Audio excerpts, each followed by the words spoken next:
But now we need to talk about Vladimir Vladimirovich Putin, who was a KGB, a mid-rank KGB thug, who claims never really to have believed in the communist claptrap that he was putting out, which wouldn't make him unique among the Soviet apparatchiki, but who nevertheless obviously imbibed a sense of Soviet patriotism and some kind of belief in aspects of that ideology, and has certainly accepted the Soviet theory that the West, that the world is out to get Russia, and accepted that paranoid doctrine. Because, I mean, as you know, Jordan, ideologies are large, sprawling, and complex. People can believe in parts of them while rejecting other parts of them.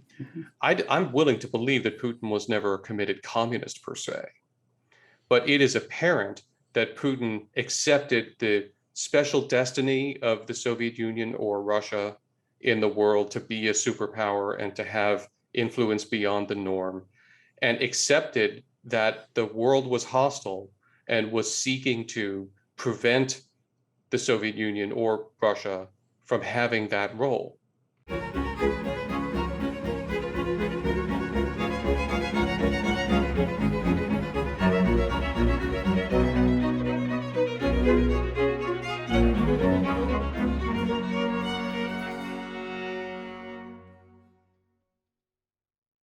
Hello, everyone. I'm pleased to have with me today Dr. Frederick W. Kagan. I reached out to some of my contacts who have some intellectual credibility and some political expertise to find out who could be contacted to provide an update for everyone, me included, on the unfolding situation in Russia and Ukraine. And Dr. Frederick Kagan, his name popped up instantly. So I'll give you a bit of a bio and then we'll get right to the issue, what's happening in the Ukraine. Dr. Frederick W. Kagan is author of the 2007 report, Choosing Victory, a Plan for Success in Iraq. He's one of the intellectual architects of the Surge strategy in Iraq. He's the director of the American Enterprise Institute's Critical Threats Project and a former professor of military history at the U.S. Military Academy at West Point. His books range from Lessons for a Long War, American Enterprise Institute Press, 2010, co-authored with Thomas Donnelly, to The End of the Old Order, Napoleon in Europe, 1801 to 1805, Da Capo Press, 2006. He worked as an assistant professor of military history at West Point from 1995 to 2001, and as an associate professor of military history from 2001 to 2005. Dr. Kagan holds a PhD in Russian and Soviet military history from Yale. So welcome. Thanks for agreeing to talk to me today. I very much appreciate it. I'm looking forward to this insofar as you can look forward to a discussion about such topics. And so we'll get right to the heart of the matter, I guess, in the most pointed manner possible. Maybe you could give us some sense of what's happening right now, and then we'll move to why and what we should do about it. But as far as you're concerned, how should we be understanding the events that are unfolding in Ukraine?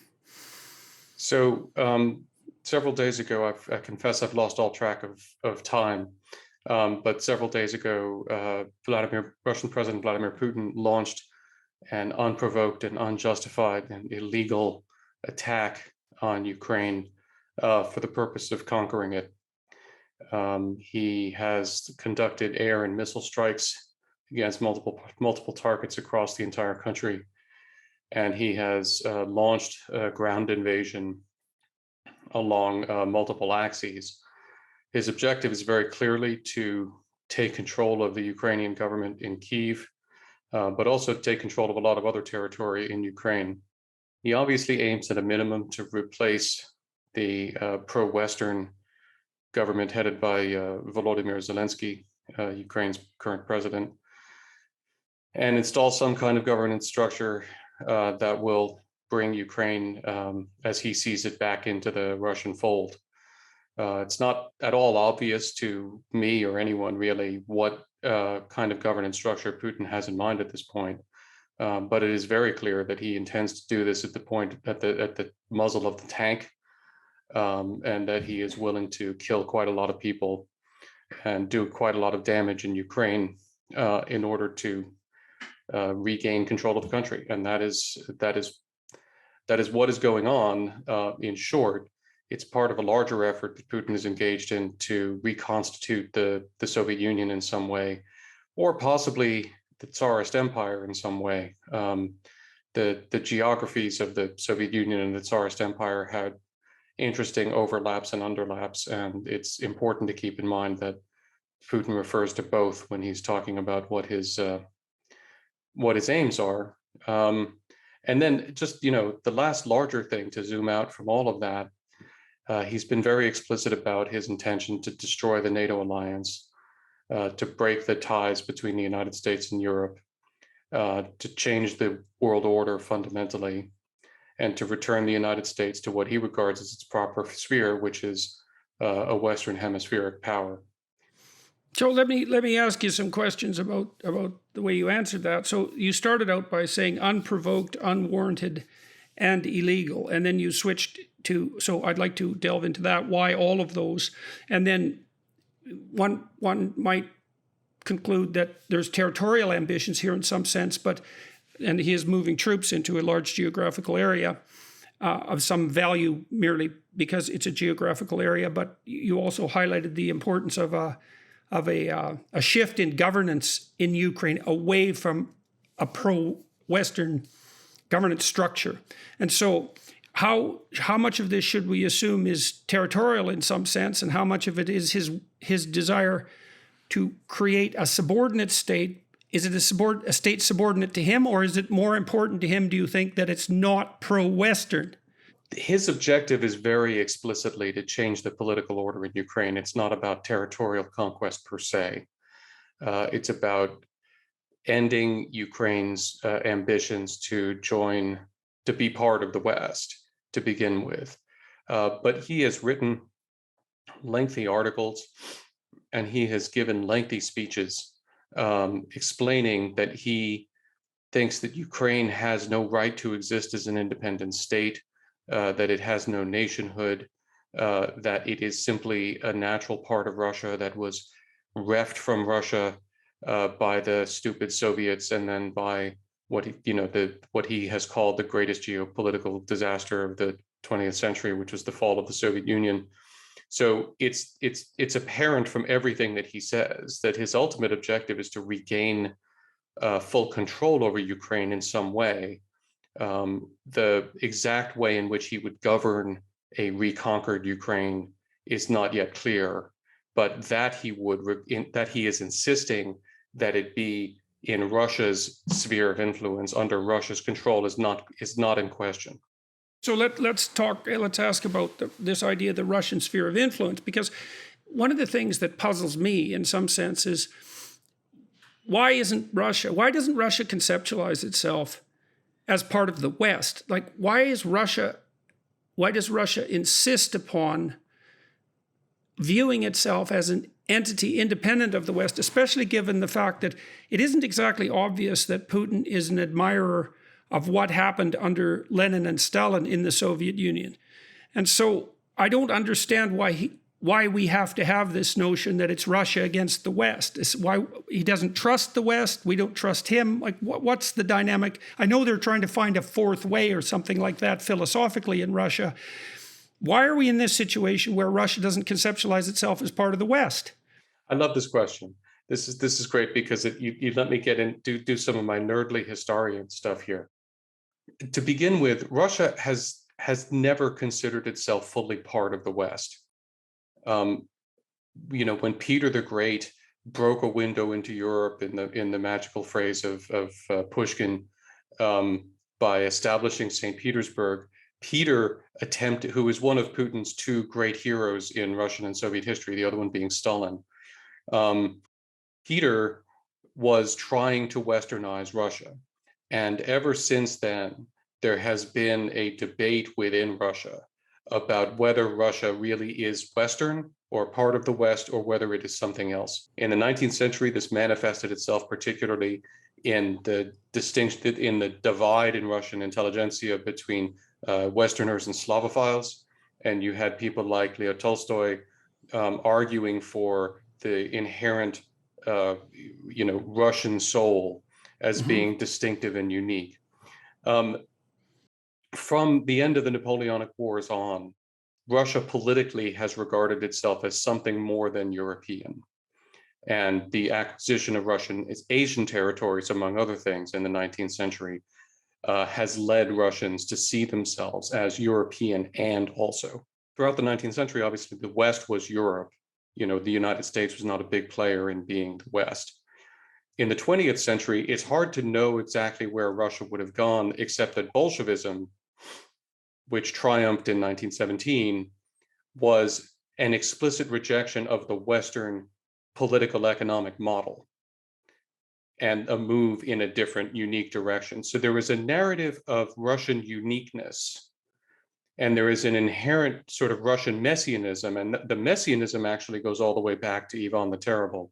And I'm happy to talk about that if you'd love to delve into ancient history. But there are these strands in Russian thought going back centuries that Russia is a unique kind of place and that it must be a unique kind of place. And then, of course, as the Soviet Union was one of two global superpowers with the United States, when Putin is talking about the geostrategic calamity of the fall of the Soviet Union, what he really means is the loss of Russia's privileged position as one of the two rulers of the world. And what he is aspiring to is reestablishing that. Well, I've tried to understand this Russian exceptionalism. I mean, I'm an admirer of Russian literature, and Solzhenitsyn certainly did feel that it would be appropriate for Russia, if it could throw off the shackles of its Soviet totalitarianism, to return to the Russian Orthodox tradition that undergirded the Tsarist regimes, let's say, and he felt that a return to that would produce the foundation that would allow proper movement forward. But that still, to me, doesn't exactly seem to justify claims that in some sense this is a non-Western enterprise. I mean, insofar as it's grounded in Orthodox Christianity, it's still grounded in Christianity, which makes it broadly Western. And I've tried to understand. But no, but not okay. Not in the Russian historical conception, because the messianism was established under the Ivan rulers was the notion of Moscow as the third Rome. And the argument was that first there was Rome and Christianity was founded there. Christianity moved to Constantinople. And then when Constantinople fell in 1453, the Russian Orthodox Church began to make the argument that the center of Christendom had moved to Moscow, which was the inheritor of the true faith. And so in that sense, it is a line of Christianity that rejects sort of Rome as the center anymore, runs through Constantinople to Moscow and claims to be its own center. And so even in that sense, defining Christianity as a Western thing in this sense is problematic within the ideological framework that Putin and others operate in. Well, so they see that as more embedded in the remnants of the Byzantine Empire and in the separation from Constantinople and Rome a very long time ago. Correct. And do you know anything about the relationship between the Orthodox Christian authority hierarchy in Russia and the hierarchies of authority in Rome? Are the relationships good, or does the Orthodox hierarchy itself regard itself as something separate entirely and in opposition to the? It is separate. The Orthodox hierarchy in Russia does not regard itself as under the edicts. No, but are the relationships friendly, and is there communication, or there's communication, and successive popes have reached out to patriarchs to talk with them. But one of the things that it's important to understand is that Putin has carried on the tradition of the Tsars of subordinating the Moscow Patriarchate to himself. And so the Moscow Patriarchate at this point is fundamentally an arm of the Russian government. And so he controls it de facto. It is not an independent religious authority in reality, even though it is ostensibly. And so its relations with the Vatican are whatever Putin decides he's willing to have them be at any given moment. I don't understand there to be a particularly contentious relationship, except, and it wasn't with the Vatican actually. most recently, if you want to get really nerdly on this, there was a big fight a couple of years ago because the Ukrainian Orthodox Church had been a component or subordinated to the Moscow Patriarchate. The formal leader of all of the Orthodox communities is in Istanbul. And a few years ago, I forgot exactly when, the Ukrainian Orthodox Church petitioned the Patriarch in Istanbul to grant it autocephaly, to make it independent of the Moscow Patriarchate, and that was granted. And so the Ukrainian Orthodox Church has become an independent entity directly under the the Istanbul Patriarch. And Putin bitterly resented that, hated it, attacked it, and it is one of his grievances that, in fact, that occurred. That was not done by the Pope. That was done by the Patriarch in Istanbul. Well, people might be wondering why we've taken a detour into a religious direction, but the answer is we're trying to sort out the issue of the degree to which Russia rightly regards itself as an autonomous community independent of the West. And in order to answer that question properly, you have to delve down to the bottom of the cultural separation, and near the bottom is, well, the relative autonomy of the Orthodox Church. And I have talked to people in Washington who are associated with the Orthodox Church in Russia, and they do claim that Putin goes to confession and that there is some validity to his claims to have adopted some approximation of Orthodox Christianity. That obviously leaves open the issue of what the relationship is between the political power and the church power. It doesn't seem to be entirely unidirectional. And one of the things that also is a mystery to me in relationship to that is that you can trace a fairly clear line of development of democratic thought in the West proper to Protestantism in particular, which is grounded in Christianity. And there's a fair bit of emphasis on individual sovereignty in Orthodox Christianity, but there wasn't a development into a democratic polity in the same way there was, especially in Northern Europe. And I can't really understand why that is. It doesn't seem to be a doctrinal issue exactly that stems from the faith itself, but I don't have any more. I'm about to reach the limit of expertise that I'm comfortable talking about, but I will make the observation that one of the central characteristics of Protestantism is that apart from England after Henry VIII, Protestantism was independent of state control. Right. And even Catholicism was independent of state control for most of the history of the West after the fall of Rome. And so that, I think, that independence from state control has been an important element in the fact that Western religion, that Christianity in the West, it's created space, as it were, by creating this separation, this gap between church and state, in which at the level of detail, at the level of legislation and actual interactions between the church and the state. Yeah, and just this is what, of course, why one of the reasons Henry VIII took control of went to the Protestant Anglicanism and took control of his own church, because he was aggravated at having the Pope, have a say in anything. But in most other countries in Europe, the Pope continued to have a say in things for a long time, and it created a little bit of space. That was never the case in Russia. We never had an independent patriarch who could create that space from the Tsars, into which something else could happen, because it was always fundamentally, at least from the Muscovite period on, it was the Orthodox Church was always fundamentally under the control of the Tsar. And so it was a state religion, and it just did not have the ability to create that kind of space. And then there's a bunch of other sociocultural reasons that, as a historian, I love to nerd out about why the Russians didn't develop Western traditions of personal liberty and independence and that kind of stuff. But this religious aspect has to do with state capture, state control of the church, I think, more than anything else.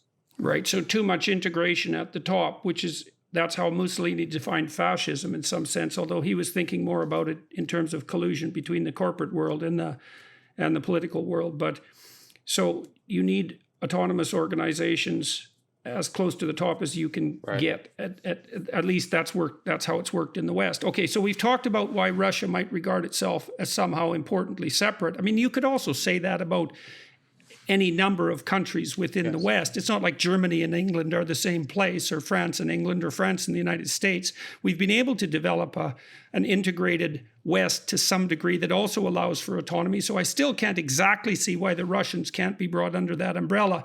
Certainly the idea that they've lost their empire and they've lost their central place, that there's I don't know if there's a resentment that goes along with that, or Well, a confusion about place. Yeah, before you even get there, I mean, look, you can't understate the importance of the Bolshevik Revolution in this regard, because the Romanov dynasty, especially in the 19th century, regarded itself as a part of Europe as well as something more. It regarded itself as European plus.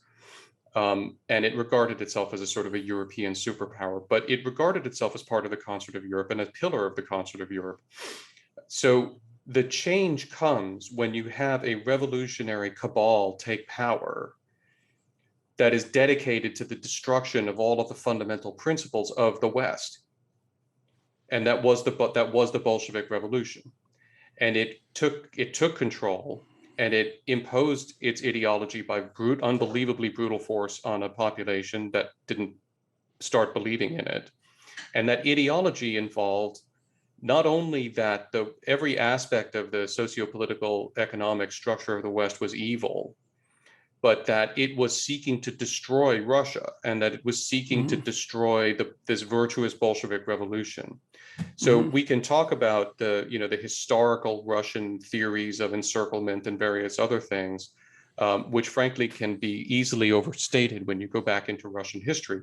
But the Bolsheviks absolutely saw themselves as the kernel of a world revolution, and assumed naturally that the entire capitalist world was seeking to destroy them. And to be fair to them, of course, the initial reaction of the Western powers was, in fact, to try to crush the Bolshevik Revolution. And we did have American troops land in Russia during the Civil War to try to help the white forces defeat the Bolsheviks. So there was an initial Western, and the British and the French did too. So there was an initial sort of Western intervention against the Bolshevik Revolution, which gave just a little bit of color to this. But the anti-Westernism and the notion of an encirclement and being at permanent war with the entire capitalist world is inherent to Marxism and Leninism. And then what did the Bolsheviks do? They systematically cut the Soviet society off from the world and took all control of communications, prevented people from leaving the Soviet Union.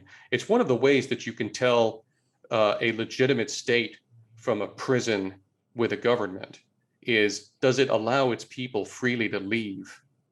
And the Soviet Union did not. The Soviet Union, the laws prevented people from leaving without special permissions and so on. And so it was a prison with a government. That's the certain hallmark of a totalitarian society. Exactly. Is that you cannot, it's a prison, essentially. Right, exactly right. So that was so the Russians, so that you think there's inertia in some sense, even though Russia is no longer a Bolshevik state, you think there's inertia in the distrust of the West that probably developed even before the Bolshevik Revolution? I don't think that there was a huge amount of inertia along those lines among Russians themselves. But now we need to talk about Vladimir Vladimirovich Putin, who was a mid-rank KGB thug, who claims never really to have believed in the communist claptrap that he was putting out, which wouldn't make him unique among the Soviet apparatchiki. But who nevertheless obviously imbibed a sense of Soviet patriotism and some kind of belief in aspects of that ideology, and has certainly accepted the Soviet theory that the world is out to get Russia, and accepted that paranoid doctrine. Because, I mean, as you know, Jordan, ideologies are large, sprawling, and complex. People can believe in parts of them while rejecting other parts of them.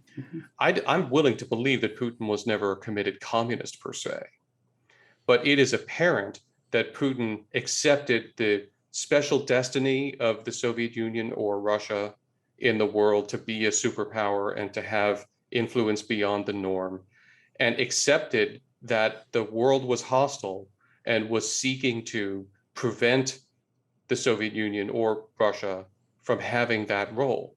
Okay, so then is it the case then that, and this is part of the expression of political variability in opinion that you hear expressed in the United States right now, it was definitely the case, and correct me if I'm wrong, my understanding is that after the Soviet wall fell, that the West did take steps quite rapidly to try to consolidate some of the border territories between the former Soviet Union and the West, and to invite the Baltic states and so forth into a much closer partnership with the West. And a lot of that happened quite quickly. And then Ukraine was sort of left in an in-between state for a long time. So it didn't get moved west as fast as some of the other states did. Yeah, I'd like to clean up the history here, because I think that the details matter. So the Soviet Union formally ends at the end of 1991. There is discussion about exactly what's going to happen to Germany and about whether East Germany is going to become a part of NATO, and the Russians have a certain idea of what they were told, and we have a different idea of what they were told. There were no formal commitments one way or another, but it ended with Germany being reunited and then all of Germany remaining in NATO. There was no further expansion of NATO until 1997. Okay, so that's very important. It is not like in 1990, it's not like the year after the Soviet Union fell, NATO expanded. Nor is it the case that the messages that were going from the West to Russia were, we're going to take all of the non-Russia parts of the former Soviet Union into NATO, but you Russians need to stay out. You're the adversary. On the contrary, NATO reached out to Russia also, and NATO established a Partnership for Peace program. And Russia was a member of the Partnership for Peace program, along with all of the other former Soviet states. And NATO did offer various forms of technical assistance. The US offered various forms of technical assistance to Russia in the 1990s, most of which the Russians rejected, some of which they accepted, which were very important. And there was a lot of cooperation, because it's important to note that when Boris Yeltsin was president, he did not identify the West as the enemy. He sought to integrate into the West. He sought to westernize Russia, and he did to a considerable extent. And he sought to democratize Russia, and he did. And he had to fight off multiple efforts by the Communist Party of the former Soviet Union to regain power and reestablish communist rule. And he fought against that, and we did try to help him with that. But the first NATO expansion doesn't happen until 1997, and it did not include the Baltic states. The Baltic states were admitted in, I think, 2003, 2004. I've forgotten the exact date in there, but they were not admitted in that first tranche. So the notion that we somehow just immediately started snapping up, former Warsaw Pact states and then Baltic states into the alliance is false. Nor is it the case that that was initially done in a way, in the way that we expressed it to the Russians, as being aimed at threatening Russia. These states sought admission into the alliance. And look, we've got to recognize that the alliance was formed on a principle of an open door policy that is inherent, that is innate in the North Atlantic Charter that founded the alliance, that any state can request admission to the alliance. This is one of the things that Putin is demanding that NATO change. But that provision was not added or created after the end of the Cold War. It was created when the alliance was created. Now, obviously, the alliance doesn't have to choose to admit any particular member, but we can now ask another question, which is what did we, the West, think that NATO was doing in the 90s? And why were we admitting these former Warsaw Pact and then the Baltic states to the alliance? Yes, we wanted to make sure that we had a buffer against the kind of threat that the Soviets had brought into Central Europe, because it's important to keep in mind that the Cold War was shaped by the fact that whereas we, the United States and Britain, and then a restored France, as we liberated territories, we made them free. And we offered them the opportunity to join NATO. They did join NATO, and which became a very rambunctious alliance, which periodically told the United States to pound sand, and which we did not run as an empire, Soviet rhetoric notwithstanding. And it was an alliance of free states, and it is a purely defensive alliance. There's absolutely no offensive provision in the NATO charter anywhere. So that's what we did. What did the Soviets do? Well, when the Red Army rolled into Eastern Europe, it did not liberate anybody. It drove off the German forces, and then it took control of those countries, installed puppet states, which were ruled from Moscow.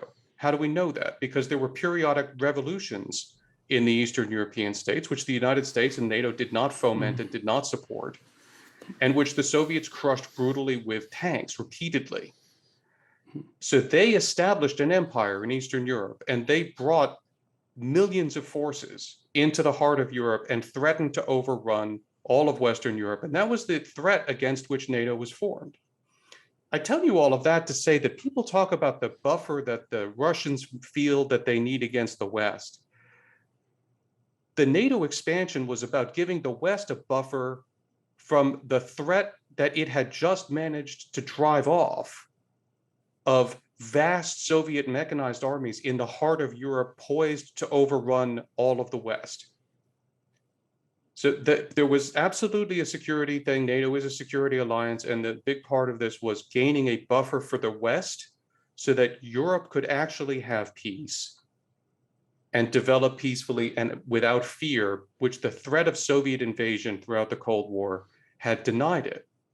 But in addition to that, the NATO accession was also meant to help bring those Warsaw Pact states and then the Baltic states into compliance with NATO standards, which is not just about military stuff. It's also about legal, moral, ethical frameworks, that about how we fight wars, about how we treat our soldiers, about how the military interacts with the civilian population.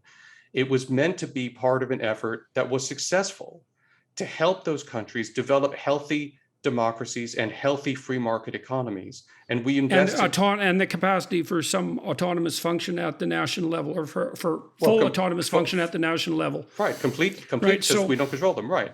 So you're laying out an argument essentially that claims that to view this as a duopoly, let's say it's the US and its satellites against Russia and its satellites, that's a profound misapprehension of the historical reality, because it wasn't Russia and its satellites, it was the Soviet Union, which was a bloc, and it's America with its allies. So America sits as first among equals, let's say, something like that, in a voluntary organization that's predicated on the preservation of freedom at the political level and at the economic level. And if we want evidence for that, we look at the response of the wall in Berlin, for example, to take not the least of the examples, but the crushing of Hungary and Czechoslovakia and almost Poland when the Soviet Union did fall, and look at the response to any manifestation of genuine autonomy on the part of the Soviets. So, okay, well, we still have a question that's lurking constantly in the background. It's like, why in the world would the Russians are prone to reject an invitation to become part of the sovereign voluntary association of Western states? For some reason, they distrust the West. We've talked about that. They regard themselves as having an autonomous destiny, but hypothetically, that could have still happened. So let's take a slightly different tack. Let's imagine we're trying to figure out, what did we do wrong in negotiating with the Russians in the last 20 years, and what did the Russians do wrong in conceptualizing themselves and in negotiating with us? So let's start with us, maybe. We're in this situation. Well, hang on. Before we do that, there's a sea change that happens in Russia when Putin takes power, because Yeltsin had been one thing, and then Putin is something else entirely. And Putin had become an anti-communist in the 1990s, and he helped Yeltsin fight off the attempts of the communists to regain power. And initially, I think, by the way, Putin identified himself as a Democrat and someone who was in favor of democracy, which worked for him as long as he was actually winning elections, handily and didn't have to rig them. And he didn't have to rig the first few elections very much, and he could allow them to be relatively free because he was popular. But it's Putin who brought a new approach to this. And it's Putin who brought a real sense of grievance and anger. And the grievance was about the fall from greatness of the Soviet Union. Now, the one thing that it is necessary to have in people's minds here, the 1990s was a horrific time for Russians. Okay, I want to set aside the question of our responsibility or what we did or couldn't have done, because the truth is, I will assert, and I would be happy to argue with anybody about that. This wasn't our fault, and there wasn't much we could have done about it, frankly, anyway. Are you talking about the 90s specifically, about the 90s, or about what's? yeah. Yes, yes. About Well, the yeah, 90s. the 90s were a catastrophe. My son-in-law, former son-in-law, was Russian, and he said often when he went to school, him and his close relatives that were also attending school weren't necessarily sure they were going to come home alive through much of the early 90s. It was crazy. I was there in 1995 doing research in the Russian archives, and the ruble dropped from 3,000 to the dollar to 5,000 to the dollar in the 5 weeks that I was there doing research. One time, it was absolute. I went to the first McDonald's on Tverskaya Square as it opened, and it was an amazing thing. So I saw a little bit. I mean, I was standing around. There were guards with AK-47s guarding vegetable markets as I would walk by them. You know, why was that going on? Because everybody was getting cuts and their rival gangs were controlling every aspect of it, and it was completely insane. It was a horrible period for Russians to live through. And it was an unbelievable humiliation for someone like Putin, who believes in Russia, that Russia should be one of the world's two superpowers, to have gone through that experience. So Yeltsin tried to lead his country through that with its democracy intact, and he succeeded until Putin destroyed it. Yeltsin was never able to fix the economy, really. So Putin comes in with a deep sense of grievance and burning with humiliation at what had happened to the Russians in the 90s. And he needed an explanation that came readily to hand for why that had happened. And on the one hand, he blamed Gorbachev for surrendering instead of fighting. And he bitterly resents the fact that Gorbachev didn't kill as many millions of people as he needed to just to stay in power. But he also blamed the West. In many respects, mostly unfairly, honestly, for Russia's humiliation. And then we had a narrative rapidly emerge in the early Putin years that not only had the West contributed to Russia's humiliation in this way and mistreated Russia in various ways in the 90s, but now the West was trying to prevent Russia, as he kept saying, from rising from its knees. And that the West was trying to keep Russia down. And he began to elaborate a series of narratives which attributed all kinds of malevolence and, frankly, much more thinking and coherence in Western policies than has ever existed in them to us, and also made the mistake that most humans make of solipsism, of imagining that he was at the center of everybody's thought and that everything that we were doing in the world was aimed at Russia in some way. And so he created this narrative, which he has been pumping into the Russian population ever since. Well, when things are going chaotically wrong, one of the simplest things to do always is to identify make a unitary assumption of cause and to make it external. Of course. It's convenient in 50 ways. Right. First of all, it gives you an enemy to unite against. It gives you an enemy to talk about politically. It solves your conscience. It's also very simple, because the reason that the former Soviet Union was so catastrophically chaotic in the 1990s, the reasons for that are unbelievably complicated and detailed. Right. And they go all the way from the highest levels of government to the nature of arrangements within families, right? The whole society was authoritarian for, 70 years, murderously authoritarian. And to unravel that and to take responsibility for it and to figure out how to fix it is way harder than to blame almost all of it on an external enemy. Right. Especially when you're also motivated, as you said, by this sense of thwarted destiny, which we could identify. I mean, in the West, we do regard a certain degree of patriotism as noble and justifiable. And you can see how that, under some conditions, noble and justifiable motivation would get hijacked if there was also reason to externalize blame for conditions, for resentment generated by genuine chaos. Right. Right. I mean, look, Okay. in addition to all the other factors you listed, we need to keep in mind how enormous was the task of trying to convert the Soviet economy to a free market. Basically, industrialization in Russia fundamentally happened under the Soviets, and it was done to a planned, centralized economy. So Russia is still littered today with what are called monotowns. They're towns of 500,000 people that exist around a single huge factory in which 75 or 100,000 people work. That was the Soviet model. The task of taking an economy built like that and turning it into a free market economy would have been unbelievably daunting with the best of the will in the world. And unfortunately, Yeltsin was preoccupied with the fight against the communists and keeping Russia democratic. I don't know whether he ever would have been able to undertake that mission successfully anyway, of marketizing the Russian economy, but he wasn't even able to concentrate on it. Well, and as you point out, that's not merely a conceptual issue. Is No, part of the reason that free right. market frameworks work in the West is because the actual industries and micro industries and small shops are all autonomous and distributed, and so the legal structure matches the actual infrastructure.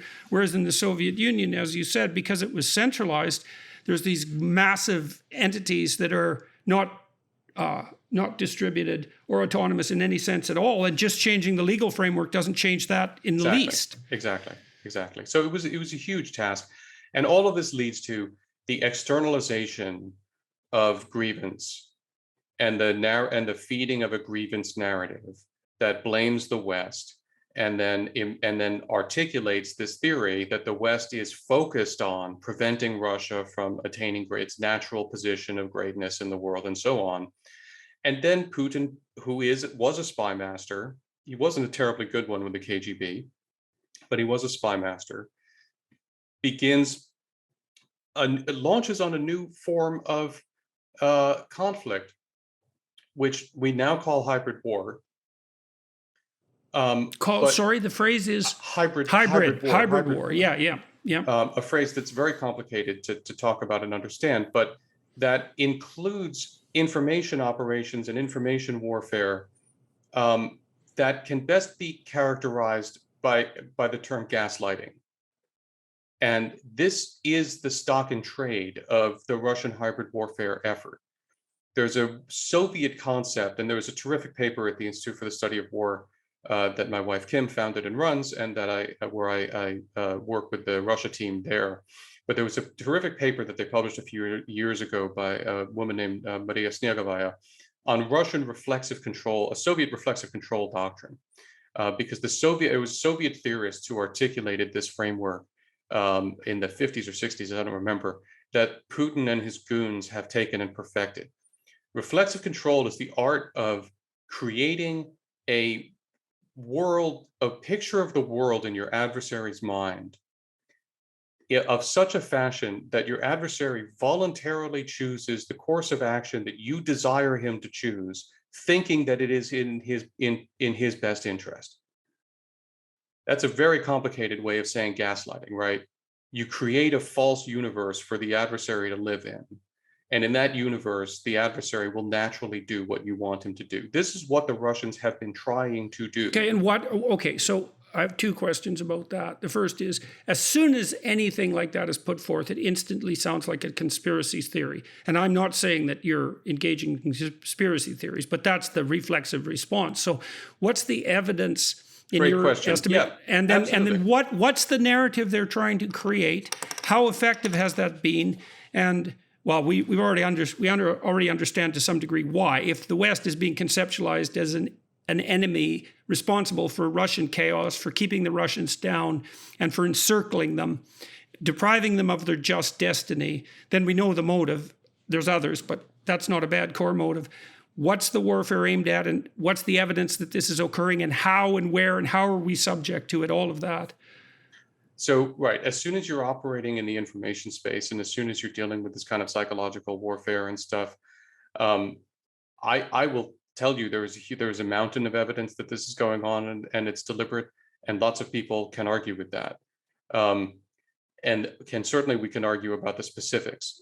But the evidence is, first of all, this is a published Soviet doctrine, which we can read. You can read this, where this is articulated. And then there is Russian doctrine on warfare and on hybrid warfare that also explicitly lays out this framework. So the barrier to entry here is reading Russian. If you can read Russian, then you can read official Russian doctrine and documents laying out the theory of hybrid warfare and how to conduct it. Now, there's one trick in the way that they tend to articulate this most clearly, and we've written about this. As a terrific paper I would commend to your attention by Mason Clark, the Russia team lead at the Institute for the Study of War, on Russian hybrid warfare and particularly lessons from Syria, where they used this approach and then wrote about it. And so we have writings from actually the guys who are commanding the war against Ukraine right now. The commander of the Southern Military District, General Dvornikov, was a commander in Syria and wrote articulately about what he did there. The commander of the Western Military District, Zhuravlev, is another Syria alum and wrote about his experiences there. So they're quite overt about this stuff. The only trick is, a lot of the time, they describe hybrid warfare as they claim we do it to them. And they describe their activities as defensive against our own hybrid warfare. And that we initiated this hybrid war and they are defending against it. And then in that way, they describe exactly what they have been doing. And so you can see them talking about what they think it is, and then you can see specific actions they take. You can see Russian bot farms that we know work to manipulate our social media, and that has been revealed. Talk about that in some detail. So what bot farm, what is that exactly? How widespread is it? What is it doing and where? So this is where you take you program you take computer programs that masquerade as Twitter accounts, for example, and they do lots of different things. Sometimes they will just either tweet out or otherwise message out sort of spam in such volume as to drown out other voices. But a lot of the time, what they do is they will repeat Russian messages from lots of different accounts that appear to be independent accounts. So they seem to be corroboration of the Russian narrative, but they're actually all computer programs that are not, they're not even humans, and they're controlled by Russia. It's a mimicking of a bottom-up process. Right. I'm not the expert on this. Lots of people on both sides of the political aisle have written about this. There's a lot of technical detail about this, and you can find a lot of, this is not questionable. This is going on is not in question. Any idea how extensive it is? Like if you're on Twitter, do you have any sense of what proportion of responses that you might be subject to would be? I don't know. One of the things that's happened is we got wise to this especially after the 2016 election, when the U.S. became, and I don't want to get into that whole election controversy. There are aspects of what was going on that are not in question, including that there were Russian bot farms sending messages, and that they were exposed, and the cyber details are clear of what they were, and so on. As we became aware of that activity, we, the U.S., the social media companies like Twitter and others started to get very aggressive about developing algorithms to detect when something was a bot and shut them down. So I believe that we're probably subjected to a lot less of this than we were a few years ago. Because, and again, I don't want to get into issues of social media blocking individual humans, because that's not what we're talking about here. We're talking about, these are machines, and it is possible to detect that something is a machine and not a human, and then to shut it down. And that's one of the things that's been going on. So the social media companies have been doing good work in trying to reduce the number of these things and fight them. So I think you're probably subjected to less of it now than you were in a few years ago, but it's still out there. It's still going on. Okay, so let's tie the hybrid warfare back in. So what's the goal of the hybrid warfare as far as you're concerned? So the goal of the hybrid warfare has been to try to achieve Putin's objectives without having to do what he's doing in Ukraine right now. Because hybrid warfare is in part a poor man's game. So we talked about the economic devastation that Russia faced in the 90s. Putin inherited that. Putin has never fixed the Russian economy. The Russian economy is still deeply and fundamentally dysfunctional. Oscillations in energy prices have helped him. Various other things that he's done have helped him gain enough money to be able to rebuild his military to some extent. But his military, until very recently, was simply not capable of posing a serious conventional threat to NATO or hoping plausibly to defend against NATO if the Russians began a war and NATO seriously leaned into it.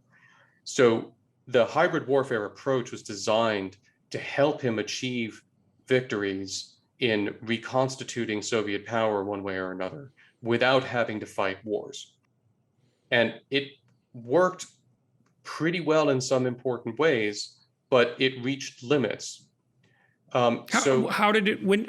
What ways did it work, do you think? So what the classic example of hybrid warfare, if you like, was remember the little green men who turned up in Crimea in 2014?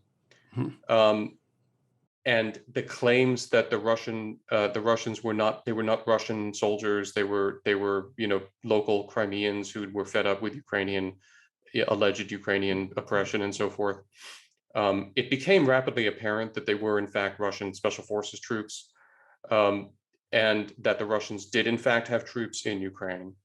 But even that thinnest veneer of implausible deniability led to the following consequence.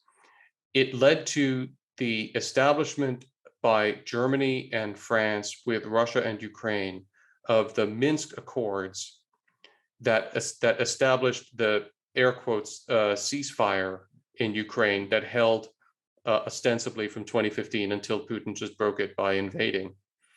And here's a fascinating thing about the Minsk Accords. Russia is a party to the Minsk Accords as a mediator. What? Russia is a party to the Minsk Accords as a mediator. Nowhere in the Minsk Accords is there a recognition of the fact that it's Russian forces in Ukraine, that the proxy republics that Putin just recognized their independence are Russian controlled, that the chain of command of the forces of those proxies ran to the 8th Combined Arms Army, which is Russia's headquarters in Rostov-on-Don. Nowhere in the Minsk Accords is that recognized. And so you think that was made plausible, rendered plausible, Yeah. or possible even by a successful disinformation or propaganda campaign? Yep, because the Russian approach, again, and all of this just changed. So, I mean, there's a whole other inflection that we need to talk about the change that's just occurred. But the Russian approach before this invasion had been to use disinformation, misinformation, and sometimes telling the truth in weird ways to generate the following effect: who really knows? That's been the standard that has been sufficient for Putin a high percentage of the time. And unfortunately, the rising skepticism and mistrust within our own society has been made that pushing a rock downhill. We so mistrust each other at this point that we're inclined to say, well, who really knows? And so when the Russians are creating these opportunities to say, well, who really knows? The point of that is so that we'll say, well, who really knows? So why should we get involved in this? So that instead of reacting to the Russian invasion of Ukraine in 2014, which is what actually happened, the Russian military invaded Ukraine in 2014. It seized and then annexed Ukrainian territory in 2014. And then it continued a war in Ukraine from 2014 to the present. The Russian military was doing all of that. Instead of that, we've been talking about ceasefire. I have a sour joke for you, Jordan. I've used this joke right up until the invasion. What do you call it when the armored, mechanized artillery, missile, aircraft, naval, and special forces troops of two countries fight each other? In Ukraine, we call it a ceasefire. Because that's what had been going on. So by sowing chaos and confusion at the level of information, you sap the moral unity of the people that you're attacking. So they can't unite to justify to themselves even a singular and effective response. What you do is you isolate the victim. which is what the Russians have done or had done. They isolated Ukraine so that instead of seeing Ukraine simply as the victim of a Russian invasion in 2014, which is what happened, in the West, we've had a lot of conversations about, well, are the Ukrainians living up to their obligations under Minsk? Well, are the Ukrainians doing enough here? And there, you get in rapidly into this, well, faults on both sides kind of thing, which paralyzes Western response. There aren't faults on both sides. Faults on one side here. There are faults on the side of the Russians who invaded in 2014 and have invaded again. That's faults on one side. That's the consequence of an injudicious even-handedness. Right, exactly. That's a tough one because there's the strong moral impulse to even-handedness and also to self-correction, right? To examine yourself for your own faults, which we seem to be more than good enough in some sense in the West. Yep. But that can be capitalized on. And it's an interesting moral conundrum, isn't it? Because there's a time for decisive action that requires a certain level of moral certainty, and that means you're not even-handed under those conditions. So now let me ask you another question that's associated perhaps with the disinformation front. There are many people around the world, in the West as well, claiming that in some real sense Ukraine isn't an independent state. It's part of Russia. It has been historically. It's not Germany. It's not a country with a clear historical existence. It's a, and so what do you? So you're obviously not very happy with that argument, but that is being made continually. And so I know. I'm laughing because you mentioned Germany, and the natural, that of course Germany is naturally a country. Really? That wasn't a natural thought until 1871. Right. Well, we forget about how difficult it was for those countries we think were forever around to unify themselves. Exactly. So and look, there was historically a lot of argument about exactly what Germany was, and then of course Hitler had a view. You mean like World War II? Right. And then of course Hitler had a view of what Germany included, and it included things like Austria and Czechoslovakia. And we persuaded the Germans that was not the case after some considerable effort. The analogy is apt because you can look at Austrians and say, well, they're Germans. Well, they speak German. They're Catholics. The dominant religion in Germany is Protestantism. Austrians are largely Catholic. You can tell when you get into Austria and southern Germany, by the way, when the greeting changes from Guten Tag to Grüß Gott. Right. There's also no shortage of dialectical variation across the hypothetically unified German language. Exactly. Like extreme dialectical variation. Exactly right. So we've got to not just imagine that the blocks that we're used to in Europe were always that way or have been for centuries, because that's not true either. So then how do we reliably identify when there is a country? Well, okay. Let me come back to that because there's a straightforward answer to that one. But it was the Kenyan president or prime minister, whom I can't believe I'm quoting approvingly because I rarely approve of anything that he has to say, but who put this very well recently in a very, very strong statement that, look, if we want to get into the business of talking about how it should be the case that all peoples who identify ethnically with other peoples should be unified in single states, then you are signing the world up for global war on a Hobbesian scale of a sort that we have never seen. Because look at Africa, look at Asia, look at Canada. I'll leave that to you, Jordan. But how many countries in the world actually are drawn that way? Virtually none. So the fundamental point here is that mere linguistic historical similarity is not a sufficient condition for presuming a superordinate autonomy. Exactly. And so we have other mechanisms we do to decide what a country is. And they're very straightforward mechanisms. We live in a world where there is a United Nations and there is a body of states, and the community of states recognizes a new member by recognizing it. And we say, we recognize you as an independent state, and we establish diplomatic relations with them, and we give them a seat in the United Nations, and then they are a state with all of the rights that any other state has. Mhm. We did that with all of the states of the former Soviet Union. And Russia signed up to all of that.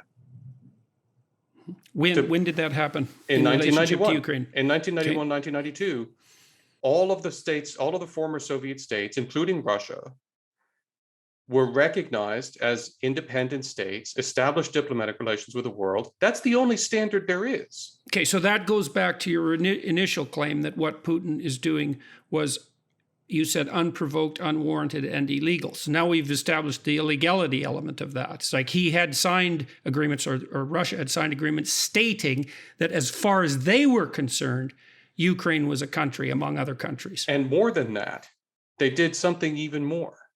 Because when the Soviet Union fell, parts of its nuclear arsenal were still in 3 other countries, in Belarus, Ukraine, and Kazakhstan.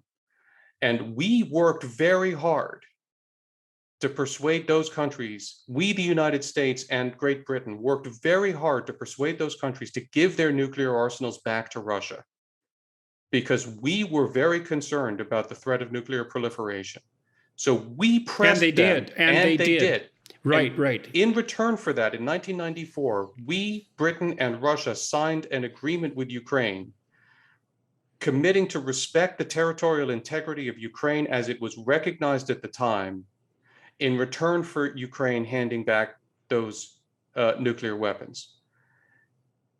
The Russians signed that treaty. The Russians have just violated a treaty that they specifically signed with Ukraine, recognizing it in its territorial integrity as it was in 1994. Who signed that on Russia's behalf? Yeltsin. That was Yeltsin. Okay, That so was Yeltsin. Putin hypothetically doesn't feel that he's bound by that agreement, but within the framework of international law, he is. He is. I mean, he can regard himself however he wants to, but he is. So not only did Russia recognize Ukraine as a country, but it specifically recognized Ukraine in the borders that it had in 1994. Okay, so, all right, so let's go to unprovoked. Now, here's a mystery. This could have happened at any time over the last 20 years, or any time into the future over the next 20 years, but it happened now. And there are accusations of all sorts flying around on the political front in the West about why now. As far as you're concerned, why now? And is there a lesson in the fact that it's now for us? So I'll go into this a little deeper. I read a couple of papers by Victor Davis Hanson yesterday, and he made a claim that was approximately the following, which is that the Democrats, for example, under Obama, talked about Russia in a negative way, but really didn't do anything about Russia, whereas Trump gave Putin flattery in some sense, but actually did something about the potential danger they posed. And I'm not claiming that that's a valid argument or an invalid argument. It's just something that I read when I was trying to prepare for this. Why now? Because it is being politicized like mad in the West. We think, well, Putin is taking advantage of our perceived weakness, and there's partisan reasons for that, and maybe there's deeper philosophical reasons for that. Those need to be separated.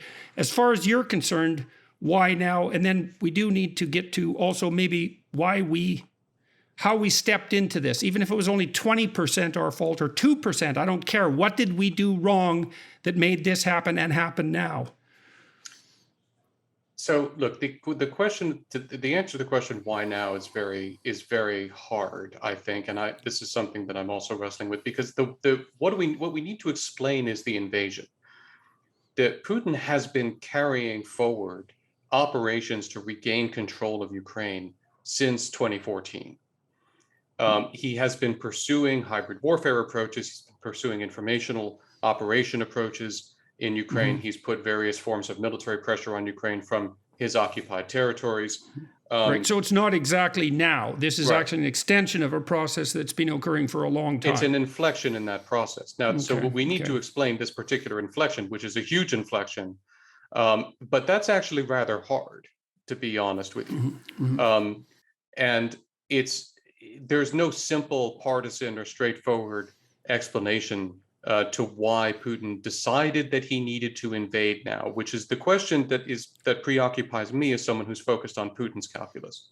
Well, the best explanation I've heard so far, and it goes along with this gradualist idea in some sense, is that part of what Putin did while he was attempting to wrest back control of Ukraine, let's say, is build a military presence on the border. Yeah. And then the fact that you've done that actually changes the situation substantially. If you're going to build, if you're much more likely to shoot someone with a gun if you happen to be holding it and pointing it at them as a precursor. And so you could see how a gradualist approach, and his initial idea might have just been, well, we'll build up the military to put even more pressure on the West and to continue this gradualist approach. But once it's there, the situation changes. And then it could be, in some sense, relatively small and relatively random events that precipitate it at any given moment. So I think it's quite possible that something like that occurred. There's a lot of technical details about, so I want to say on the air to you what I've been saying to other people that I talk to. I got this wrong. Okay, we made a forecast. I and the ISW Russia team made a forecast beginning in November and then carrying forward until very recently that Putin would not launch this huge invasion. And we were wrong. Obviously, he did. And I, as a matter of analytical integrity, I feel it necessary to say to people explicitly, yes, we were wrong in our forecast. And we've spent a lot of time trying to understand and think about why we were wrong and what lessons we can learn from that. Here's one of the reasons why we were wrong. Or let me say, this is one of the reasons why we forecast that he would not do this. Because when you look actually at the technical details of the way that he arrayed his forces around Ukraine, we were watching that and saying, this is going to stink, this military operation that he's conducting. He's not well set up to do this. Surely his professional military officers are going to tell him that this is a bad idea. And it turns out that we were wrong that he would be persuaded by that reality, but we were right that it was a bad idea. Because the problems that he's now encountering, we actually did predict that he would have the problems that he's now encountering if he conducted this operation. Okay, so it isn't obvious what precipitated this, and there isn't an obvious moral to derive from the story, but there are errors in it. And okay, sorry, go ahead. We'll get to errors, but before we get to our own errors, because I've got to tell you, Jordan, it's one of the things that I'm very focused on is you need to start by blaming the enemy for things the enemy does. I'm happy to talk about what our responsibilities are here, but this was all Putin's decision. I'm actually more interested in some sense now what our responsibilities are going forward. Okay. Right. So because that's the crucial issue. And I'd like to hear. When I commented about mistakes then, I was thinking, you said his troops were badly positioned, his military machine was badly positioned. And so that might mean he was setting it up for other reasons, but defaulted to this. Right. Why did that happen? What is the situation he's in now? Because he's not finding allies at that rapid a rate, let's say. No, he's not finding really allies at all. Look, the first thing I want to say is I think it's quite possible that he decided to launch this invasion because the intent of the mobilization, I think it is possible, the intent of the mobilization was to intimidate both the Ukrainians and the West into surrendering without having to invade. And that he therefore, allowed his military guys to set up a deployment that didn't make sense for an invasion, but was great for threatening. One of the things that happened, the Biden administration deserves a lot of credit for at least one thing that it's done, actually for a few things that it's done, deserves some criticism for other things, but for the first time in history that I'm aware of, the Biden administration fought a counter-hybrid warfare campaign back against the Russians. And as the Biden administration became aware of Russian preparations to conduct a coup d'etat in Kyiv, they told the Ukrainians about it, and they told the world about it.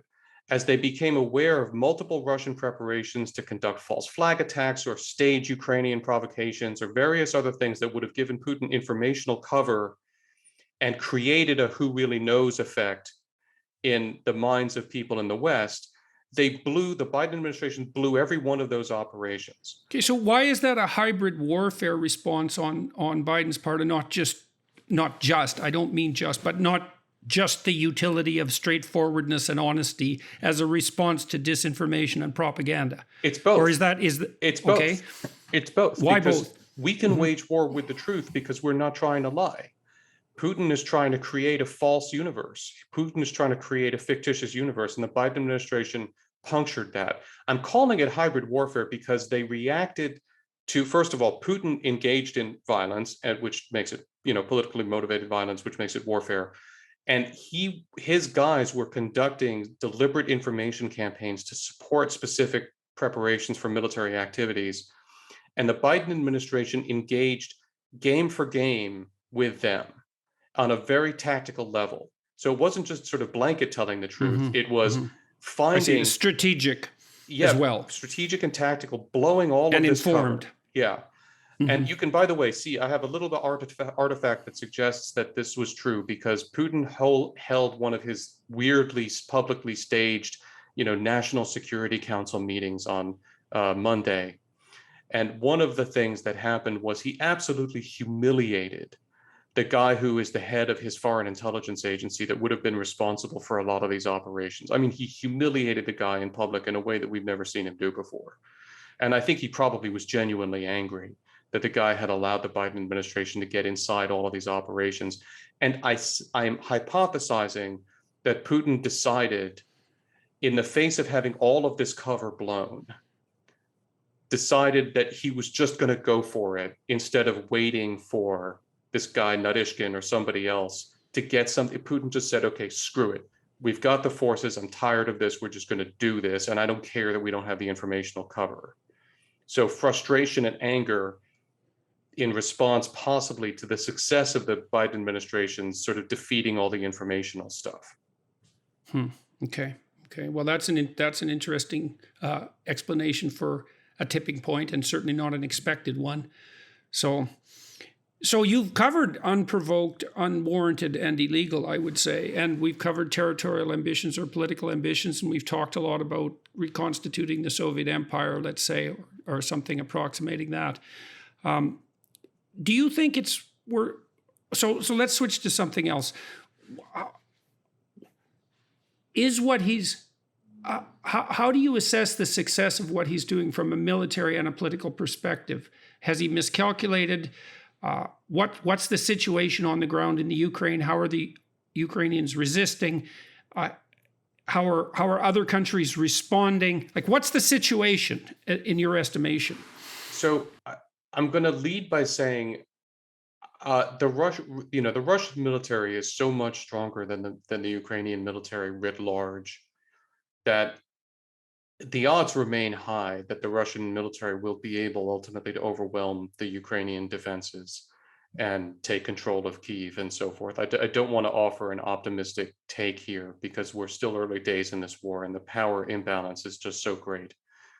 But that having been said, I would never have expected to be sitting here 4 days into the Russian military operation with Russian troops just messing around on the outskirts of Kyiv, just finally getting into Kharkiv and struggling all up and down. I would never have expected that to happen, except that we did expect it to be a mess when they tried to do an invasion with the force packages that they had put together, especially those that are attacking Kyiv and Kharkiv.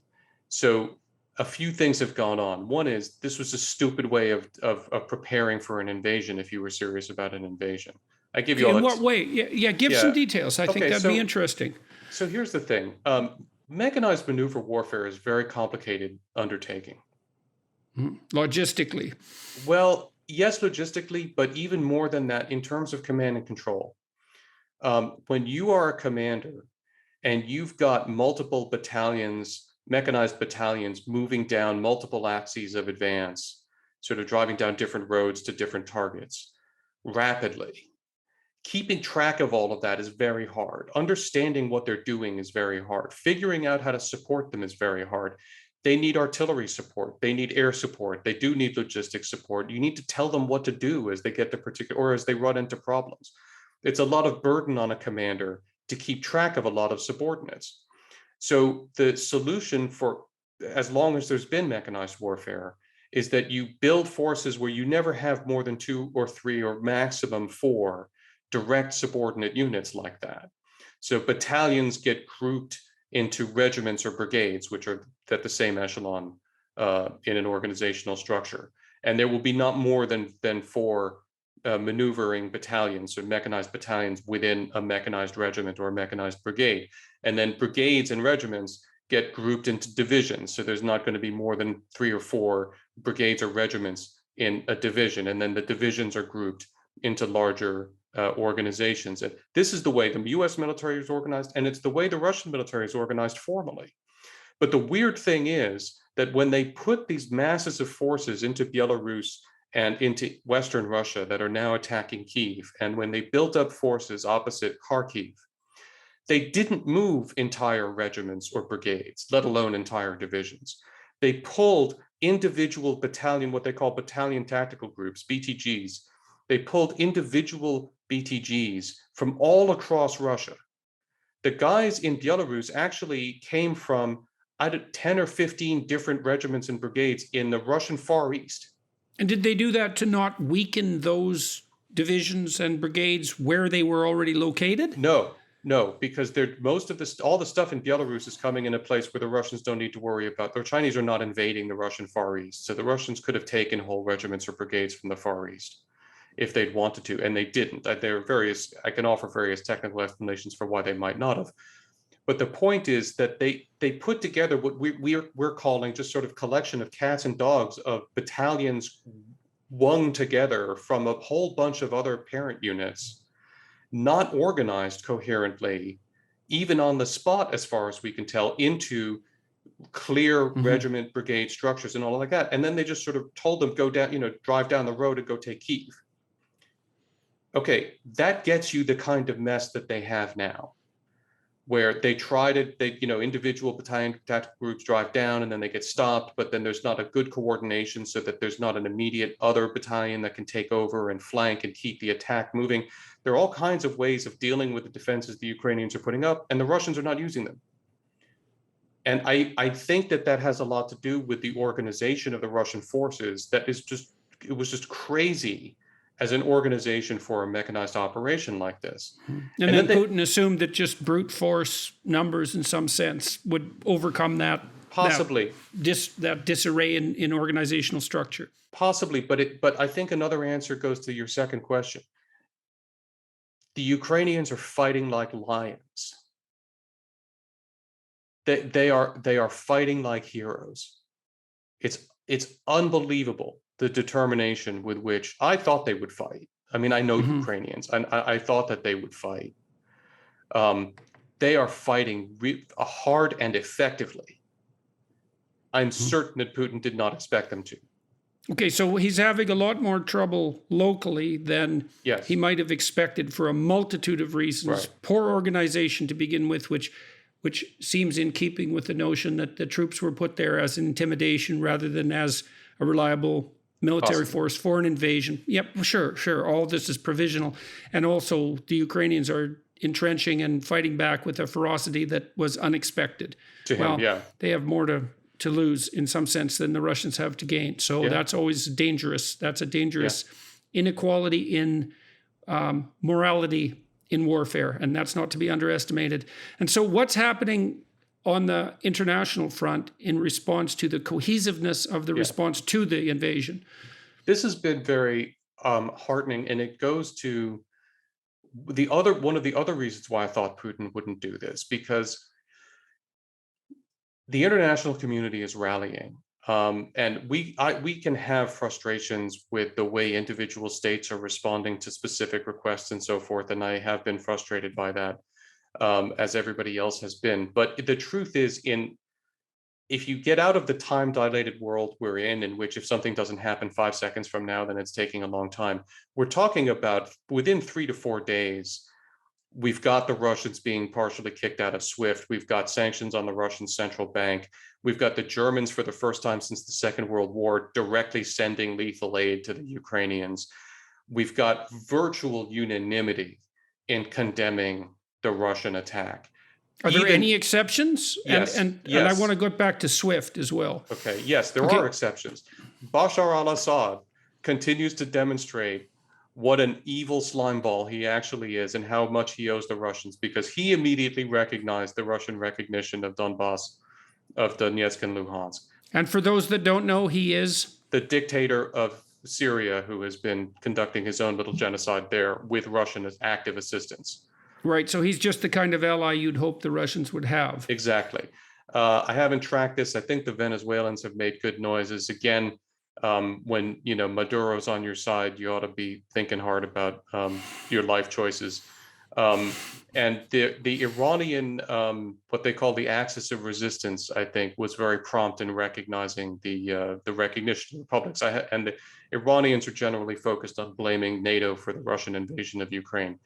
But other than that, even Xi Jinping could not bring himself to veto the UN Security Council resolution condemning the invasion. He just abstained. And we can... Right, so that's a big deal. It's a big deal. It tells you that what Putin has done is even Xi is going, Vova, I'm not sure that I can actually support you on this, the way you've done this. There's just no cover. Putin has given himself no cover. And so Hungary? Even the Hungarians supported kicking him out of SWIFT. And so let's go into the SWIFT issue to some degree, because people won't know what that is and why it's important. It's very complicated, and it is in some respects overblown. SWIFT is a European consortium that is the means by which banks communicate with one another to do bank-to-bank transfers.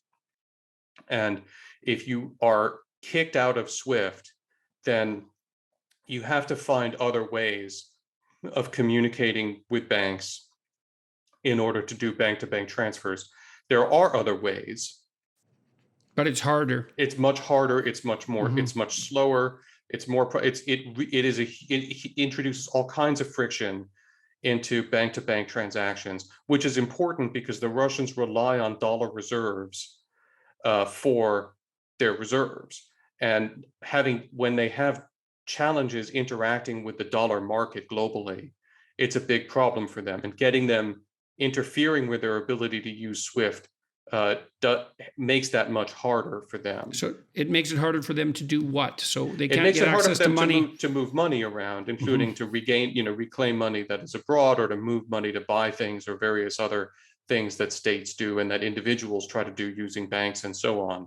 It just throws a huge amount of sand in the gears of all of that. Do the Russians use SWIFT to move money between the banks in Russia, or is that all international? I don't know how they do it within Russia. I'm sure they can work that out internally, but it's getting abroad is a whole other story. Okay. But important as SWIFT is, actually the sanctions on the Russian central bank are even more important, because SWIFT is just a means of communication, and it is important. And I'm glad that we've gotten people around on that for the most part. But we've got the EU imposing sanctions on the central bank. That's a big deal. That's a very big deal, because what does that mean? It can make it hard to impossible for the Russian central bank actually to play on the dollar market and to engage in the dollar economy, which is a problem because the global economy remains fundamentally a dollar economy. And as the ruble is predictably collapsing, as this is going on, in fact, there's a joke going around. Russians from the Soviet days and even before have a very dark sense of humor, and they excel at that, as I'm sure you know. But one joke going around as soon as the invasion began was, could you kindly tell us that before you invade somebody else the next time so we can buy dollars? Right. So Russians need dollars, and sanctioning the central bank makes it hard to impossible for the Russian government to deal in dollars and to interact in that way. And how long will it take the consequences of that to unfold in some way that actually bites, particularly on the military front? Well, I mean, the problem is I don't know that it will bite on the military front, because we need to keep something in mind, that a lesson that we learned from the Soviet Union. A dictatorship can generally do any one thing that it decides to do. When you're running a country, the resources that are available to you, sanctions notwithstanding, you can usually choose any one thing and actually make that happen. So the Soviet military threat, for example, reached its height at the same time as the Soviet economy began to go into terminal decline in the 1980s. those two facts were probably related to one another, and with some causality, by the way. Putin has a similar phenomenon here. I think he probably can keep his military going, but what's going to happen is the Russian economy will collapse. I don't know exactly what that means, but will be badly harmed at some point. Okay. You know, Now, pretty soon. do you think that, so, okay, so you can imagine two consequences of that. One would be that support for Putin within the country vanishes, and the demonstrations that we've already seen start to increase in scope. And I suppose the other possibility is, bombing people into submission, so to speak, often produces much more resistance than anyone attempts or intends or assumes. And so, is there any possibility that these sanctions might backfire and increase support for Putin, or do you think the disintegration into chaos possibility is more probable? The sanctions are, so the last thing that I want to flag for you, which is part of our own self-reflection on why we got it wrong, is we assumed that Putin would prepare his people for a big war. We assumed that before he attacked, he would have spent days, if not weeks, telling his people basically that he was going to have to fight a big war, and here's why, and that they were going to suffer, but it was going to be necessary and good for them. And he did the exact opposite. As he was getting ready to invade, the Russian officials were lampooning the West as we kept saying that he's about to invade. They were talking to the Russian people and laughing at us and saying, look at these stupid Westerners who think we're going to invade. That's ridiculous. He did nothing to prepare his people for this war, and that's been evident. And the protests that you're seeing and the word that is coming out, even from the sectors near Kharkiv, from near the border near Kharkiv, where the Russians concentrated all of these forces. I've seen Western interviews with talking to Russians near the border who saying, we had no idea, we were shocked when this thing kicked off. So he's done nothing to prepare his people for the war, which is why. Have you ever seen anything like these No. demonstrations? Okay, so we could talk about that a little bit, because it's not like we're accustomed to seeing demonstrations in Russia. Not on this scale. That's not a thing. Not on this scale. So how do you account for that, at least in part by the fact that this is a terrible shock to people and that they can see that it's going to cost them? They feel betrayed by this, but also it's no trivial thing to demonstrate in a place like Russia. I mean, that's right. You put yourself at some risk here, but not very much by doing that. But there, it's like, he's reportedly already arrested 1,600 people for demonstrating, and those people are certainly having a very hard time of it in prison, and will probably never emerge again. I would predict. And I think he's going to have to get in the business of killing a lot of Russians if this protracts. They're not going to blame us for. We are not going to be the target of the anger for the sanctions and the economic suffering at this point. But it's not just the sanctions, and I want to be clear about this. This is the other part of why I thought he'd have to prepare his people. Lots of polls show that Russians see America as an enemy and a threat and all of that kind of stuff. He spent 20 years getting Russians to believe that, and of course, there's the Soviet hangover of a lot of comfort in Russia, believing that.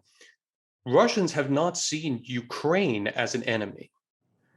And all of the language that he's been using about these are our fraternal Slavic brothers and we need to bring them back to the fold and all of that kind of stuff, that's been the messaging. And he's been talking about, we need to remove this illegal junta that's in Kyiv. He's got a whole narrative about how this really isn't a war against the Ukrainian people. Russians are not that stupid. Now it is. They're blowing up apartment blocks and stuff. Now he's trying to keep that from his people. But again, Russians are not that stupid. And they are understanding that this is a war against Ukraine, and that a lot of Russians, I think, are just, why are we fighting Ukraine? Why are we attacking Ukraine? You tell me the Americans are the enemy. So okay. insofar as they are their Slavic brothers, this is now tantamount to a civil war. Right. And if that narrative was originally true. Right.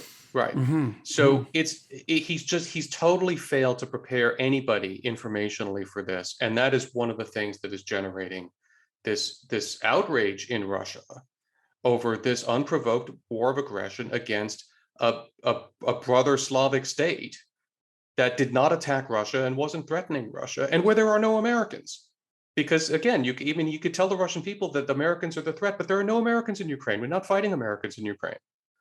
So he has a problem, and I think it's going to many problems by the signs. Okay, so let's move to future actions. Yeah. So the West is united. Well, the world is united, except for the exceptions that you already described.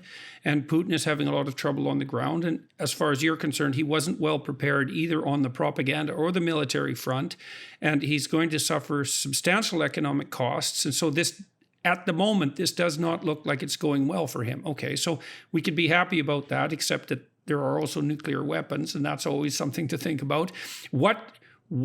How do we not, what's the right reaction? It's not an underreaction, it's not an overreaction. What do you think is an intelligent pathway forward as far as you're concerned? And do you feel comfortable in even detailing out such a thing? Sure. Yeah, I'm comfortable with it. There's, we don't do secrets very well, and that's, this is straightforward. I guess I meant confident in your knowledge about making such a suggestion. Let's say. As you can see, I'm comfortable making forecasts and recommendations with the possibility that they'll be wrong, and I'll accept the consequence if they are. It's my job to do that. So right now we're doing the most important thing that we should be doing, which is rushing the most important kinds of defensive weapons to Ukraine as much as we can. We need to try to help the Ukrainians save their country if there's any way for them to do that. And we need to bleed the Russian military badly if we can't. I am very confident that there will be a Ukrainian insurgency if Putin overcomes the Ukrainian conventional forces, and this can turn into Putin's Afghanistan war. And we should absolutely help the Ukrainians win that as quickly as possible. And that will be world changing. We need to do that. And what sort of defensive weapons do you think we're sending primarily what they need are anti-tank weapons, which are mainly Javelin anti-tank man-portable. You could fire them from your shoulder missiles, and Stinger anti-aircraft missiles. Again, we sent Stingers to the Mujahideen in Afghanistan in the 1980s, and it did fearful harm to the Soviets, and we're sending Stingers here too, and the Ukrainians are using them to good effect against Russian aircraft today.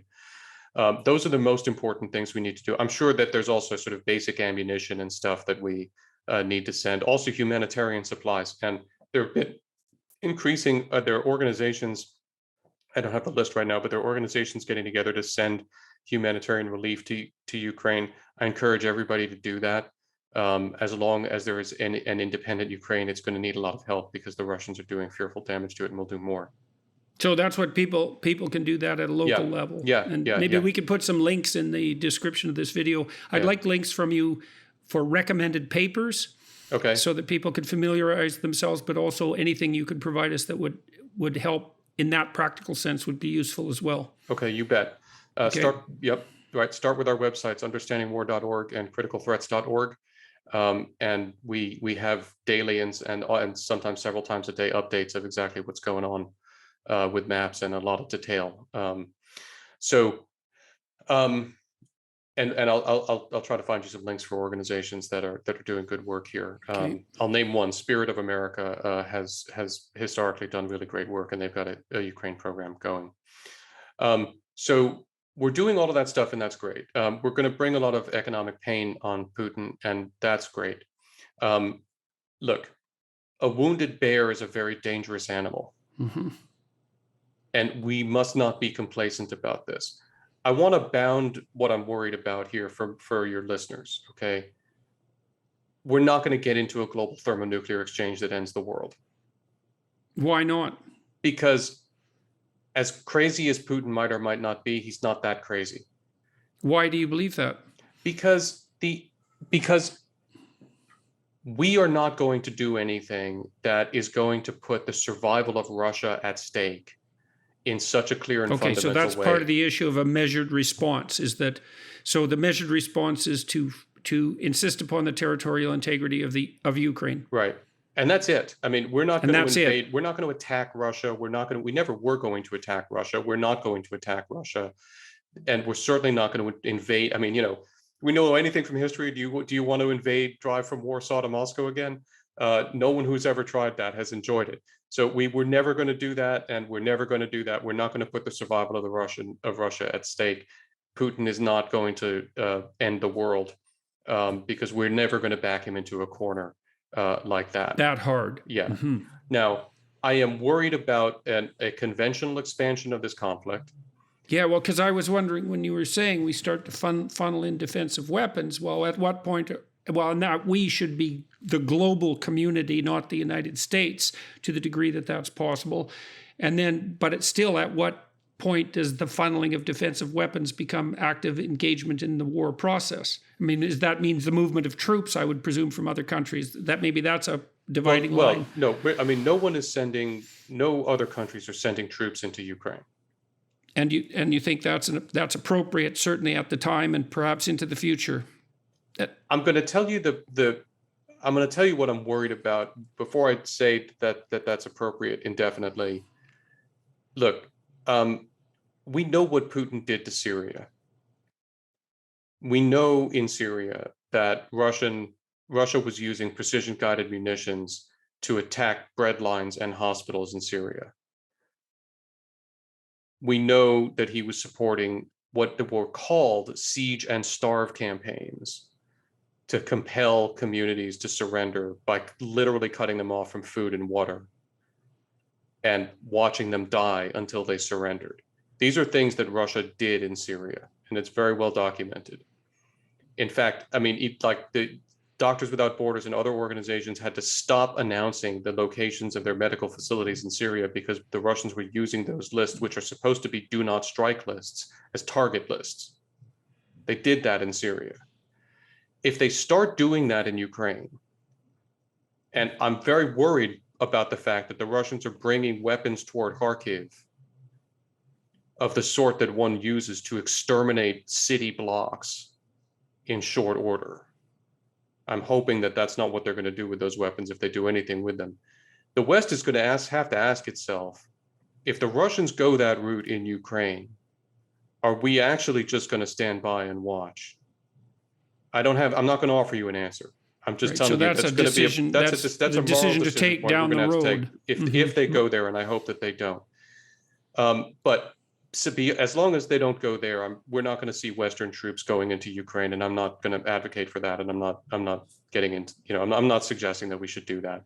Now we should do everything we can to help the Ukrainians defend themselves. Putin has said that it is an act of aggression to help the Ukrainians defend themselves, which is not true. But he has asserted that, and he has threatened to attack the countries that are helping the Ukrainians. Might he attack Poland? Yes, he might. He might attack Poland. I can absolutely see Russian missile strikes or airstrikes into Poland or into Hungary or into Romania or into any of the states which would be an attack on NATO territory, which would activate Article 5 of the NATO treaty. Which would mean what would have to happen? Well, it would mean that we and all of the other NATO member states would need to vote to activate Article 5, which I would hope that we would do. And then what I would like to see us do is what we are now doing, or an acceleration of what we are now doing, which is sending American military power and also British and French and other countries' military power to the NATO borders, to the eastern NATO borders, in a defensive posture to defend. There's no one is talking about attacking, but we have to be prepared to defend against these sorts of things. The complexity will come if the Russians actually begin rocketing or firing missiles into Poland. The defense against that is counter battery fire, and at a certain point, you do start to have to shoot back at Russian missile launchers. Line between defense and offense is quite blurry. Well, it's not in a legal sense. This is, legally that would not be an offensive action. The Russians would have engaged in an act of war against Poland, and Poland and NATO Poland would then have a right under international law to defend itself, and NATO would have a right under Article 5 and collective security agreements to come to Poland's defense in that regard. No one is going to talk about a ground invasion of Belarus or Russia or Kaliningrad or anything. I am confident that NATO will act, if it acts militarily at all, in an entirely defensive fashion, and simply for the purpose of eliminating known imminent threats of attack to member states. But no one is going to talk about an invasion, and we're not going to do that. But we are going to have to change our force posture very fundamentally, which is going to have all kinds of ripple effects, because this is not a short-term crisis. The threat that Putin is manifesting is a threat that's going to be here as long as Putin is here. So we're going to have to be prepared to defend Poland and Romania and the Baltic states from the Russian conventional threat. For the first time since the end of the Cold War, we're going to have to be prepared to defend against the risk of a Russian mechanized attack on NATO member states. The US defense budget is not built to do that. The US force posture is not structured to do that. Our national security documents are not built to do that. We're going to have to change all of that. And we're going to have to rebuild some defense capability, and we're going to have to spend more on defense because China hasn't gone away. We've spent more than 90 minutes here talking about Russia. We haven't talked about China, which is great because I'm not a China expert. Mm-hmm. But this doesn't reduce the threat that China poses to Taiwan or the requirements to beef up our capabilities in the Pacific. By the way, we've got problems in the Middle East still going on. We haven't talked about that either. And we've got an ongoing series of wars in the Middle East that can engage us at any moment. We've got to get serious about our defenses. And I can tell you right now that the defense budget that we're operating under is insufficient by a lot. And no one wants to hear this. No one wants to spend more on defense, but the world is at war. So let's sum up a bit, and then let's see if there's anything else we need to cover. It's been a pretty comprehensive discussion, and we've talked about an unprovoked, unwarranted, and illegal attack by Russia on Ukraine, which is by all indications a sovereign state, by legally and otherwise. We've talked about why the Russians might have been motivated to do that historically and also proximally. We've talked about the situation on the ground and internationally. The Russians are having more trouble than they might have predicted on both fronts, and I suppose that's good news in some sense for the rest of the world and for Ukraine. We've talked about the pitfalls associated with that. We've talked about how this might move forward and should move forward, partly in terms of supporting Ukraine's and the Ukrainians' attempts to defend themselves, and then what might occur after that. You've talked about your belief that the world response, because I won't call it the Western response, the world response is likely to be measured and careful, and that as far as you're concerned at the moment, you don't see radical danger in this tit for tatting up to some ultimate exchange. And so, well, I'm wondering if there's anything else you think it would be useful to bring to the attention of people at this particular point. We can always have a conversation like this again as things unfold. Anything else you think that is necessary for people to understand right now? I think that I just want to end by saluting the heroic Ukrainians who are defending themselves valiantly against this attack. Salute all of those who helped them. And I will sign off as I will going forward while this war is going on and while there's a free Ukraine. Slava Ukraini. Glory to Ukraine. Well, thanks very much for talking to me today, and we'll get this up as soon as we possibly can. Thank you so much. Thanks for having me. My pleasure. My pleasure.